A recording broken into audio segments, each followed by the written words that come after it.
do not repent, I will come to you and remove your lampstand from its place. But you have this in your favor. You hate the practices of the Nicolaitans, which I also hate. Whoever has ears, let them hear what the Spirit says to the churches. To the one who is victorious, I will give the right to eat from the tree of life, which is in the paradise of God. Amen.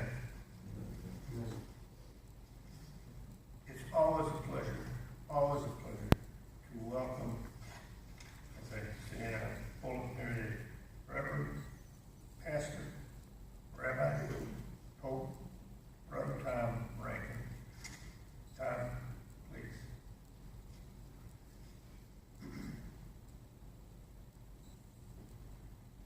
Thank you, Bill. And it is an honor and privilege to be back with you again this year. I told Charlie, I believe earlier, that this is the highlight of my year in many ways to get to come back and see old friends again, and I'm so thankful to be here with you again. Kate, thank you for those songs. Some of my very favorite songs that you sang this morning. Great is thy faithfulness comes right out of Lamentations, chapter 3, verses 22 and 23. How great God's faithfulness is. And if you are thankful for that, say amen. Amen. Sometimes we're not very faithful, but God is always faithful. And then that passage from Ephesians, from Revelation about to the church in Ephesus, when it said that I am the one that holds the 7 stars in my right hand, and the right hand always represents power and strength. And those 7 stars are the pastors of the churches, of the 7 churches. And I'm thankful to know that God holds me in his right hand. And so thank you for those songs and for that scripture. I want to bring you greetings from Jim and Darrell. Some of you already know Darrell has been diagnosed with breast cancer, and she will have surgery Wednesday, this coming Wednesday, the 19th.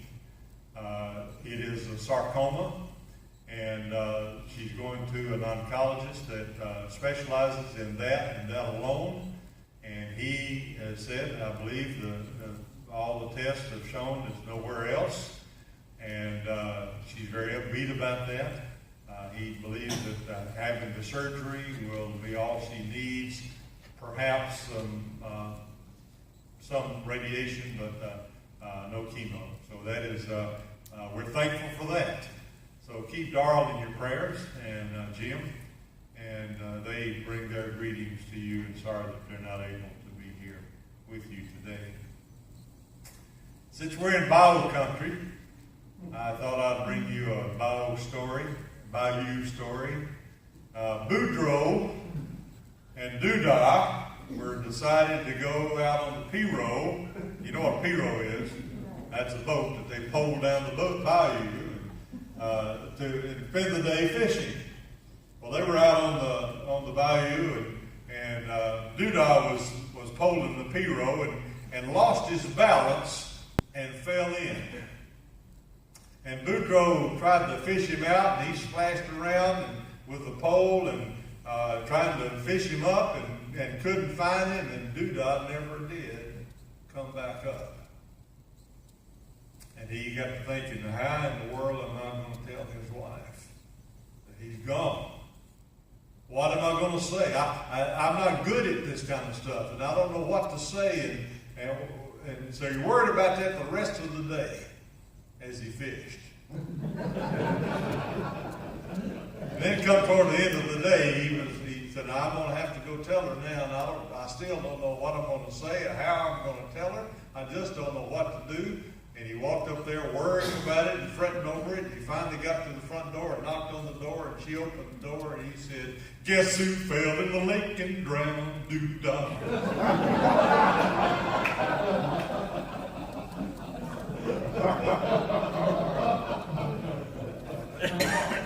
And I know that's bad. So.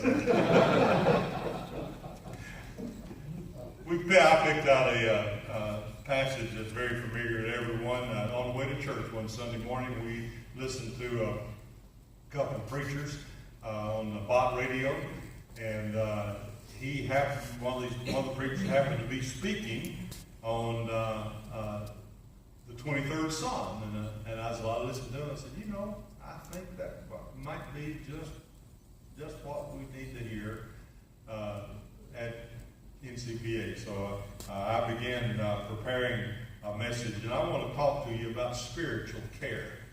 Now, we are in the care business. I spent 32 years in pharmacy, caring for patients, and when I lost my eyesight, I had to stop that. But God blessed me by giving me another profession that I could still care for people in a little bit different way.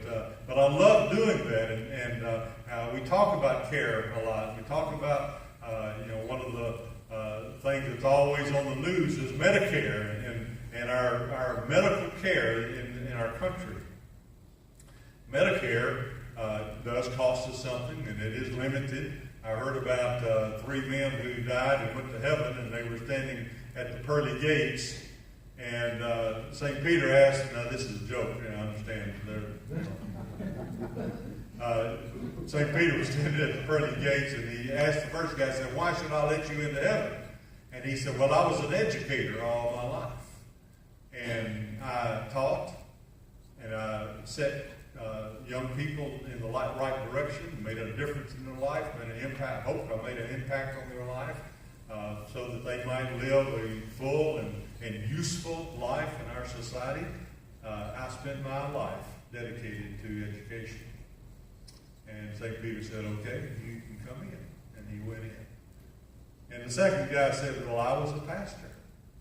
And I spent my life ministering to people and taking care of their needs and preaching the word and ministering to the sick and to those that were downhearted. And I spent my entire life ministering as a pastor. And St. Peter said, okay, you can come in too. The third guy said, well, I was a doctor. And I ran the largest HMO in the country. And we really utilize PBMs. And so I spent my life making sure that medical care was kept the cost down and maintained our medical care. I ran the largest HMO in the country. St. Peter looked at it and said, okay.